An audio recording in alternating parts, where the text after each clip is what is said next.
the town. In other words, magkaisunan, kinamot ko yung mga taknaas ng kinabuhi, mamalakad na kong nakita, ikaw na ito kumahal na ito sa natin malakas. Ang ako yung magiging karoon ng kaisunan, nagis ko tinimusa ka matutod tayo, ito mo. Tinagat ko Pinoo, isunod sa templo sa Jerusalem, kung nanunod ko sa mga tao. Taon-taon may mga tao na makapagtulo sa malaw ng mga Parisiyo. Pinukon, nagdala ko sa kababae may saktang nananakaw. O niya, ilang kinala ang kababae na gusto Pinoo. Umingon sila.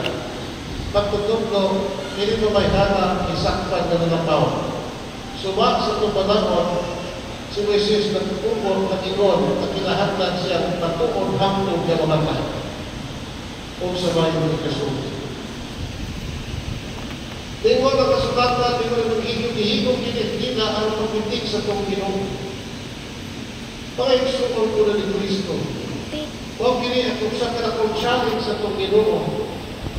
Dino, ang mga Parisiyo ang tututlo sa malawang bukod na yun, pumitik ka niya.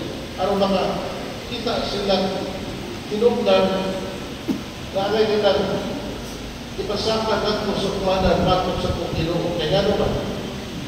Nagdomingo ng atong Ginoo, matuas siya. Matuwa ka ng may hata-hata pumatay. Pawagan sa pinagigilida. Ano ba? Tungkol kay ang atong Ginoo kanunay nagtutlo ba ilangdan na kita magpapasayloon. Na kinahanglan kita magpapulong sa itong kasing-kasing. Na kita panuloy ko sa usang-usang. Kapag tumingos ng Ginoo, puhigis siya. Diyan mahigos ang siyang sa mga oriyo. Kaya nagsupak sila silang malamon. Yang mau pamahay kinahanglan ngayon na bagtuman ang iyang tutlo. Samtang ang mga Parisiyo nagmulay o singgil o sa imong ikasunod. Bago mituyan ang atong Ginoo ngayon. Sige sa din sa kaninyo mamalay sana, may muunang pagpatuloy ng babayhan. Mga isuot ko na ni Kristo, ini mga puno sa itong Ginoo. Iyang ipamatutan na kinahanglan ang tao kumangatong sa sulatan sa taksa katungaligon. Iusa niya pagtatar ka tumawang kutibang ibang ihantog-gantog kaniya ang atong Ginoo. Patod pa, i-address the matter straight to the human heart. As if ang atong Ginoo buot ninyo kining simutan kining may hana kaysa nakasala. But what about you? Try to examine your heart. Sa iyo na kayo, nato ang pahukong, hindi sa pizza, na ginitawhatan ko sa kanakong makasasala. But how about you? Mga igsoon ko ng Kristo, kadang-kadang ako nagsulti ninyo nini, at kaniantos na magpupupangin, kung kayo na ikumitos ng suhan, pero hindi ko pinaliso. Ako'y champion sa mga priso. Kung ako sa kanakong nga, doon ako bisita ko sa obispo ikan sa Australia. Patod pa niya, Father, I want to visit your prisons. Bakit siya pinananin ko sa Liliasi, kanyan ko sa kamo. Kung niya ako ng priso, ilay mo doon sa mga obispo, pilihay pa rin doon. Kung may mo ng obispo, please come to me. I'm here to visit you. Don't be afraid in coming to me. Because I want to talk to you about the money.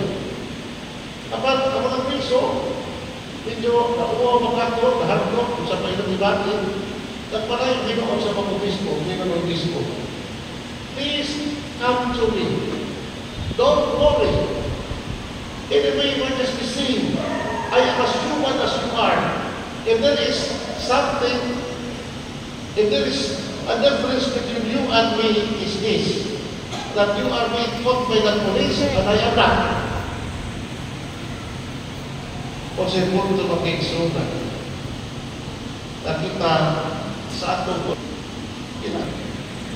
Kaya kita ang tumagan sa Diyos, mga makasasama sa Diyos. Huwag ka nakikot sa Pablo, sa suwat ka sa Roma. All have seen and are deprived of the glory of God. Ang tanan na kasalanan, kawagtagan, himaya sa Diyos. Kung sa kita makasasama ng magkaigsunan, never yun na kita mo chance. Never yun na kita mo condemn to this offense. Eh, bakit mas ito Ginoo? Ayaw magupo, ano din niya po kahukuman. Pagpasaydo, ano na pasaydo ko?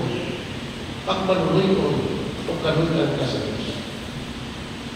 Kung magkaigsunan, na sa Panginoon sa Panginoon at sa mga tao, ngayon sa katuwa, makasa, may umahan ang mapatuloy at hindi mamayhanan. Pero sa may nagtanong, pagkanoon na sa buhos ng Panginoon, nagyahin silang pamahuli. Unang mga tiguang, paano mga tiguang na unang pamahawa? Ha? Kaya ginaikontro ng kaigsunan, the more we grow in age, the more also we grow in our sinfulness. And that is why kinahanglan na kita, manahanglan sa kahimtan sa pagkatiguan, kinahanglan sa kita, kamubalik, sa kahimtan sa papinusin, kinagdaw na childlike innocence with young. Kinahanglan sa kita, kapag himlos ng pagkalingon, ay hapit ka na. Kung sa mga igsunod ko, ang mapinitambak sa Panginoon, umaw nga, sa lihat na walang natin ito ang mga tao, sila na lang, ang babae ng natong Ginoo dito. Umiyahan na natong Ginoo ganto sa babae. Kung ang pinilang daya ng ganito, kaya ito mingon na natong Ginoo babae. Hari naman sila.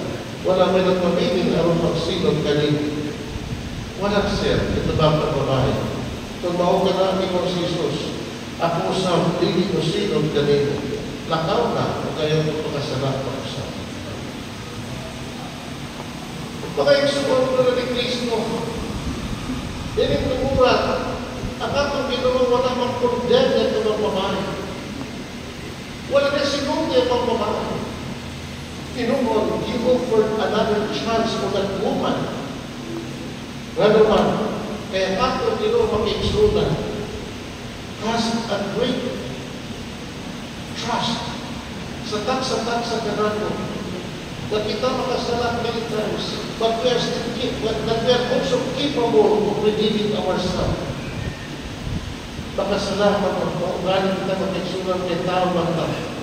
Aman, kinabagan sa krasas Ginoo, kita usap, makabagan kita sa pagkahilukapa sa pagkasalanan, ngadto sa bangkong pagkatao sa pagkinabuhin na namin. Kung sa mga igsunan ko ni Kristo, ini panahon na tanong sa Kwaresma, pinahanglan kita, usapin sa ginugulungon kaniya na may lusulod. Let us be humble. Kung bagayon na sa ito, kaya Ginoo maayong panuloy ko. Ayaw pagpalayo sa Ginoo. Apabisang ganit kung kita magpalayo sa Ginoo ang igsunan, kadulay ko ng Ginoo mong apas ka natin.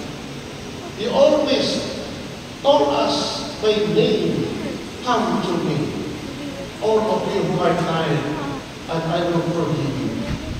And I will refresh you. Kung sa gusto lang ko mag-igsunan, kung ikaw nag-isip sa mundo, ganito, minakong ka makasasala, ayaw pagpakawa sa paglaman, kaya Ginoo nga ng Diyos, kung sa kabalingwa mo kapag na Diyos. Bisan natin katlo mga santos katuan sa natin pag-igsunan, sama ka nato, we were sinners, but we are forgiven sinners, and now they're in heaven. Pamagani kami noon, the greatest saints were greatest sinners, and the unforgiven sinners.